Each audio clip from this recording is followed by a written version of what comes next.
पालेभाज्या ज्या आहेत त्या निसर्ग समृद्ध अशा वातावरणात आपल्याला उत्कृष्ट चवीचं एक साधन आणत आहे.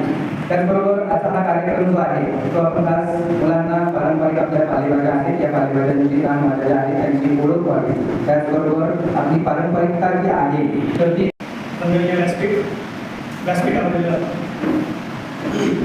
सर्वसामान्य व्यक्तिगत त्याचबरोबर आजच्या या कार्यक्रमासाठी उपस्थित असलेले सर्व विद्यार्थी प्रमुख विक्रेते त्याचबरोबर खरेदीदार सर्व ग्रामस्थ आणि काही विद्यार्थी असतील खरेदीदार तर सर्व आपण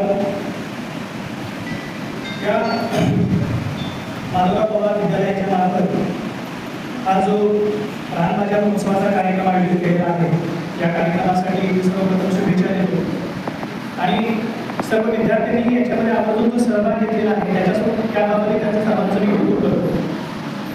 हा फक्त रानभाज्या महोत्सव हा मला असं वाटतं की प्रत्येक विद्यार्थ्यांनी ही बाब लक्षात घ्यायला हवी की हा फक्त आपल्या ज्या रानभाज्या आहेत त्यांची आपण माहिती करून घेणं, त्याचबरोबर त्याचं आरोग्यवर्धन किंवा आर्थिकदृष्ट्या जे काही महत्त्व असेल तर त्याचं महत्त्व जाणून घेणं हे जेवढं गरजेचं आहे तेवढंच आपल्याला जी मार्केट व्यवस्था आहे त्याचंही आपल्याला याच्यातून महत्त्व जाणून घेणं अभिप्रेत आहे.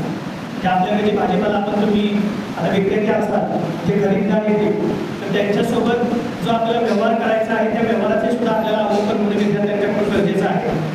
तर आपल्याकडची जर वस्तू चांगली असेल तर त्याची किंमत कशी ठरवली जाते, खराब असेल तर त्याची कशी किंमत कमी होते ही सुद्धा विद्यार्थ्यांनी याच्यामध्ये जाणीवपूर्वक लक्ष देणं आवश्यक वाटतं. याबरोबरच भाजीपाल्याचं तर आपल्याला जे आपण भाजीपाला असेल किंवा जो रानभाज्या असतील घास झाले त्याचा आरोग्यवर्धनाचं महत्त्व तर तुम्हाला माहिती आहेच, परंतु याचा दैनंदिन जीवनामध्ये वापर सुद्धा होणं गरजेचं आहे. तर बरेच विद्यार्थी तर फक्त भाजी घेऊन बसले असले पण घरी गेल्यानंतर लगेच मॅगी पण खाते, बरोबर आहे ना? मॅगी सगळेजण खातात ना, की नाही खात कोणी? तर हे सुद्धा आपल्याला माहिती असणं आवश्यक आहे की अन्न आणि प्रॉडक्ट याच्यामधला फरक सुद्धा आपल्याला माहिती असणं गरजेचं आहे. अन्न हे लिव्हिंग फूड असतं तर प्रॉडक्ट म्हणजे ज्या फूडवरती ज्या अन्नावरती आपण प्रक्रिया केलेली असते ते अन्न जे असतं ते प्रॉडक्ट म्हणून विकलं जातं, ते आपण जास्त खातो. तर आपल्या आहारामधलं सुद्धा प्रॉडक्ट कमी व्हायला हवं आणि फूड वाढलं पाहिजे. या दृष्टिकोनातून ही सर्व विद्यार्थ्यांच्या मध्ये जागृती होईल. मला आशा आहे की या रानभाज्या महोत्सवाच्या कार्यक्रमातून फक्त रानभाज्यांचं महत्त्वच नाही तर त्याबरोबर व्यावहारिकदृष्ट्या सुद्धा आपण विद्यार्थी सजग आणि जागृत होतील. बाजारपेठी दृष्टिकोनातून सुद्धा विद्यार्थ्यांना त्याचं महत्त्व जाणवेल. असेच महोत्सव वारंवार या शाळेकडून घेतले जावत आणि विद्यार्थ्यांची सद्यस्थितीच्या समाजव्यवस्थेमध्ये जाणीव आणि जागृती प्रगल्भ करत एक सक्षम आणि चांगला विद्यार्थी घडवण्यामध्ये जसं महाविद्यालय अग्रेसर राहिलेलं आहे तसंच आणखी विद्यार्थी सजग आणि जागृती घडावेत या शुभेच्छा देतो. आणि मला 2 मिनिटं बोलण्याची आपण संधी दिली याबद्दल मी आयोजकांचे आभार मानतो आणि जय महाराष्ट्र. उपाध्यक्ष सन्माननीय वाडेकर साहेब यांना विनंती करतो वैभववाडी तालुक्याचे सन्माननीय जोरदार टाळ्या वाजवायच्या आहेत सर्वांनी.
भेट दिली त्यांना सर्व मिळून आम्ही त्यांचे आभार व्यक्त करतो. आजच्या या रानभाजी महोत्सवाबद्दल प्रतिसादबद्दल आपलं काय मत आहे मनोमत आम्हाला. माधवराव पवार विद्यालय नेहमीच विद्यार्थ्यांना सजग आणि जागृत करत असतं. त्यासाठीचा हा एक रानभाज्या महोत्सव जो आहे तो अतिशय स्तुत्य आणि उत्कृष्ट उपक्रम आहे.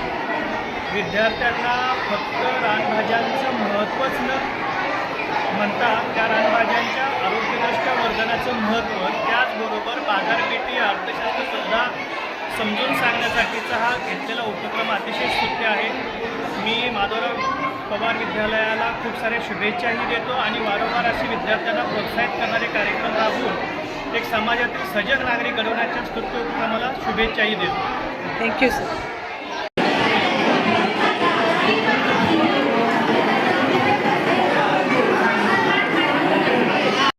नमस्कार. आज मी कोकिसले येथे हायस्कूलच्या रानभाजी महोत्सवासाठी आलेली आहे. इथील सर्वच मुलांचा उत्स्फूर्त प्रतिसाद बघून खूप छान वाटते. किमान 2-250 रुपयाची भाजी घेऊन झाली आहे माझी. सगळीच मुलं आपला बाजार चांगल्या पद्धतीने मांडून चांगल्यापैकी वस्तूंची विक्री करत आहेत. यासाठी शाळेने जो उपक्रम राबवला त्यासाठी मी एक पालक म्हणून शाळेचे खूप खूप आभार मानते. धन्यवाद.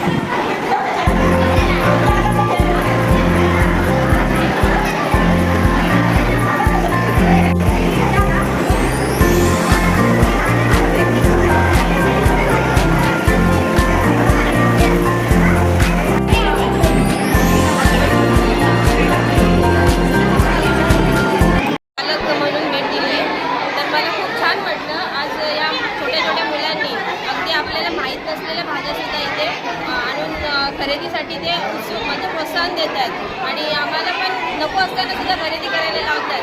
खरंच खूप छान वाटलं आणि मुलांची म्हणजे मार्केटिंगचा विषय आहे त्यांना पण तो उत्साह वाटतो आहे की खरंच आपण खरेदी केल्यानंतर त्यांना ती आपल्यात जिद्द निर्माण होते त्यांच्यामध्ये की मी खरेदी पण करू शकतो विक्री पण करू शकतो असा त्या मुलांच्यामध्ये भावना निर्माण झाली. आणि मेन म्हणजे त्या मुलांमध्ये त्या पालेभाज्यांची किंवा रानभाज्यांची नावं पाठ झाली आहेत आणि त्यांना ती माहिती पडली आहे की खरंच आपल्याला रानभाजी म्हणजे बिना खताच्या ह्या भाज्या विकायची त्यांना आवड निर्माण झाली आणि खूप छान वाटते ते. खूप चांगला आहे आणि मुलांना त्याच्याबद्दल माहिती मिळते. जेव्हा मुलं एकत्र येतात भाजी कशी विकायची ते मात्र ते शिक्षकांसाठी खूप निर्णय घेतले आणि दरवर्षी घेतातच. तुमच्या हातातली भाजी मी असतो त्यांचा असे महोत्सव झाले पाहिजे मुलांना पण ते आणि चांगली माहिती मिळेल. सर्वांनी ज्यांनी त्यांनी यासाठी निर्णय घेतले आहे त्या सर्वांना धन्यवाद देतो. मुलाने रानातून चांगल्या प्रकारे रानभाजी घेऊन आले आणि हा रानभाजी बाजार लावला आहे तो चांगल्या प्रकारे आहे आणि त्यातूनच मी भरपूर म्हणजे जे आम्हाला घरी भेटत नाही अशी भाजी होती घेतली आहे. त्यात मशरूमचं आहे आणि हे सर्व घेऊन आता चाललं आहे. येथे आयोजित केलेल्या रानभाजी महोत्सव अतिशय स्तुत्य उपक्रम होता आणि असणारा प्रतिसाद आणि मुलांची हौस बघता हा उपक्रम अतिशय स्तुत्य झाला आणि असंच वारंवार अशी रानभाजी करावे उत्सव करावा अशी मी असणाऱ्या समस्त संचालक मंडळाला विनंती आहे.